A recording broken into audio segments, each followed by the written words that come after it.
chers frères et sœurs, chers sanghas.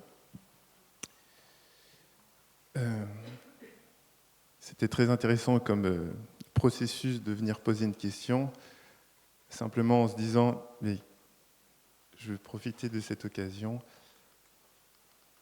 quelles questions je pourrais poser? Et du coup, un certain nombre de questions sont venues.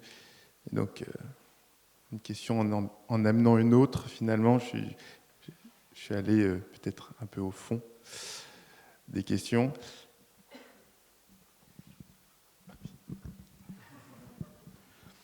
Dear Thai, dear Sangha,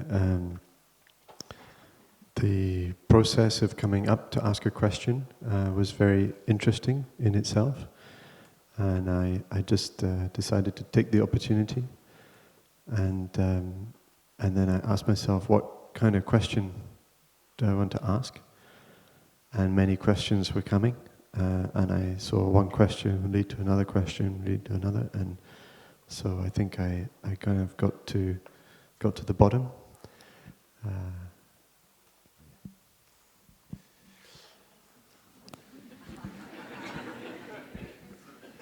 Suspense. Et ce n'est absolument pas une question existentielle. It's not an existential question. Mais c'est une question qui est très prégnante.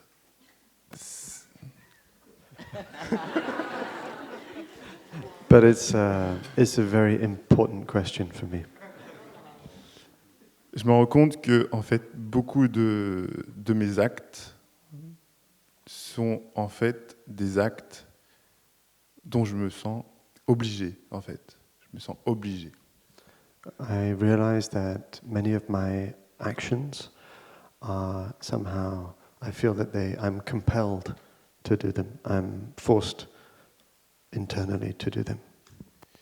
Et ça a été très évident lors des cercles de parole entre hommes où c'est une évidence, on se sent, et d'écouter les autres, c'était évident qu'on fait des choses pour séduire, pour attirer l'attention.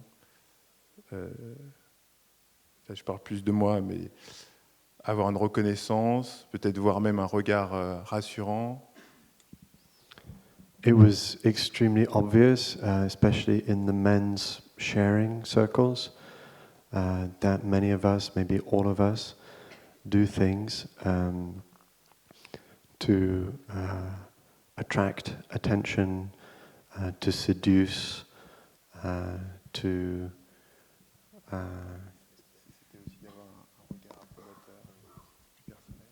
and for me personally, to receive an approving look from somebody. Donc voilà, je pourrais continuer cette liste, et elle est très très importante. Et donc voilà, c'est quelque chose de très présent. Finalement, je me rends compte ici que c'est quelque chose de très présent et qui guide beaucoup de mes actes. Et donc je souhaiterais écarter l'étau, me libérer davantage de ça. So I could go on with the kind of actions that I feel that I'm compelled to do by my nature, but I think I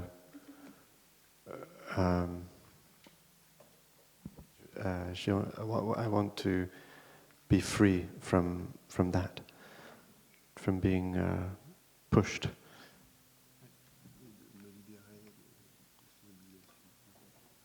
I would like to be freed from the kind of obligation to act in that way, to seek other people's approval and to be pushed to seduce or...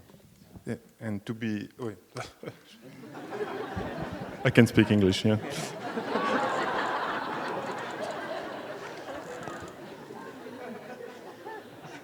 I can ask in English, but I'm not sure that I will be able to understand the answer, so that's why I was asking in French. Anyway, so the idea is how to be simple, how to be true, how to be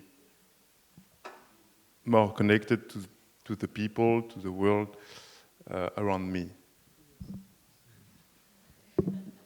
In French, please.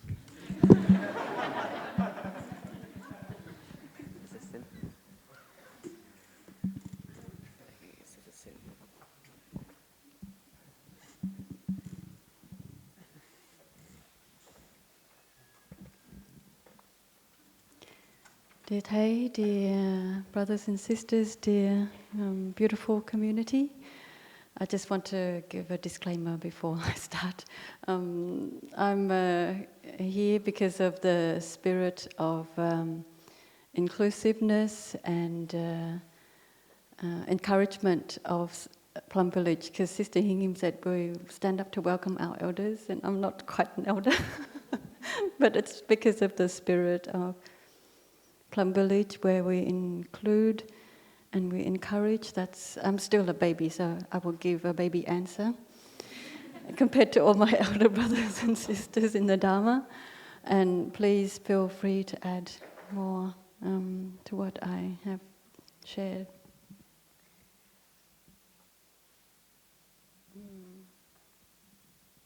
I think how we are is very much a byproduct of what we consume. I mean, and of course the inheritance that we have received from our parents and our grandparents and our ancestors, and the collective consciousness of society. I think in the West, I grew up in Australia, and in the West there is a lot of, unfortunately our society has become quite confused about sexual energy, and all because in all of our media and everything that we consume, sex sells.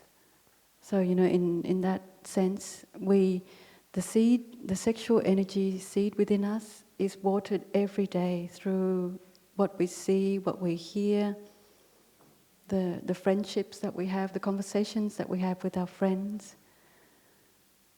So, if you'd like to have a more simple life, then you'd have to be really selective about what you take in terms of the 4 nutriments that Sister Hingim talked about. The kind of foods that you eat can really stimulate and give you a lot of energy, and if you don't know how to channel your energy in a way that is helpful and in a wholesome way, then it will go and find other ways to release. And of course the sensory information, whatever that we take in, will usually come out again in some way or in some time. And even if we don't really want to act in that way, sometimes the collective consciousness pushes us or compels us to act in this way, otherwise we're not cool, otherwise we're not accepted, otherwise we are not normal. So the collective consciousness is the friends that you choose to hang out with, the people that you want to associate with, will help you will influence what kind of person you want to be, what kind of seeds or what kind of thoughts or actions that you want to have. And then of course the sensory information and the friends that you have will influence the kind of volition or what you want to do with your life. And so if you want to have a more say or more influence upon your actions, then I think you have to be very selective and intelligently select what you want to take in for yourself. Because what you take in will be what you give out. And then it's interesting because this is what I've seen over my short time of being a monastic, that in this environment where we don't have media or we don't use the media so much, we don't have all the tabloids in the environment, And we have brothers and sisters and friends who come who really want to go towards this direction of wholesome, of compassion, of health in your body and mind. Then I realize that I can be more aware of the three kinds of action: the thoughts, the speech, and the physical action. When I'm in this environment of nourishing mindfulness, I can have more control, so to speak, of my actions, of thought, speech, and mind, instead of being like the horse. Instead of the horse riding you, you are actually riding the horse of your energy. You are more in control, and you are aware, and you know how to channel your energy. You know how to guide, in which direction you guide the energy that is the horse inside of you. So I think the basic answer is be more selective in what you consume and see how it affects your life. And then you might have a bit more control over your actions.